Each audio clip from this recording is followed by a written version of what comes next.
धुळे शहर विधानसभा मतदारसंघामध्ये आता जर खरी चुरस जर बघायची असेल तर ती भाजपचे उमेदवार अनुप अग्रवाल त्याचबरोबर महाविकास आघाडीमधील ठाकरेगड शिवसेनेचे उमेदवार अनिल गोटे या दोघांमध्येच मोठ्या प्रमाणात चुरस बघावयास मिळत आहे। परंतु असं असलं तरी देखील या सर्व मतदान प्रक्रियेदरम्यान अनुप अग्रवाल यांचं पारडं जड असल्याचं आपल्याला बघावयास मिळत आहे। कारण नवीन जो मतदार आहे तो युवक मतदार मोठ्या प्रमाणात भाजपला मतदान करताना बघावयास मिळाला आहे। जे बाहेरगावी गेलेले युवक आहेत रोजगारासाठी ते देखील आज धुळे शहरामध्ये परतलेले होते आणि मोठ्या प्रमाणात या तरुण वर्गाने मतदान केल्याचं देखील बघावयास मिळालं आहे।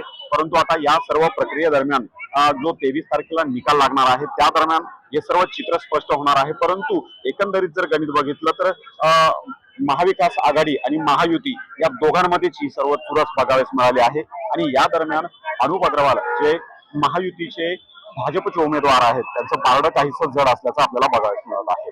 धुळ्यावरून भूषण आहे साम टीव्ही न्यूज। देश विदेशातील प्रत्येक घडामोडींचे लाईव्ह अपडेट मिळवण्यासाठी आता साम टीव्हीच्या सर्व सोशल मीडिया प्लॅटफॉर्मला लाईक, फॉलो आणि सबस्क्राईब करा। तसंच सर्व नोटिफिकेशनसाठी बेल आयकॉन प्रेस करायला विसरू नका।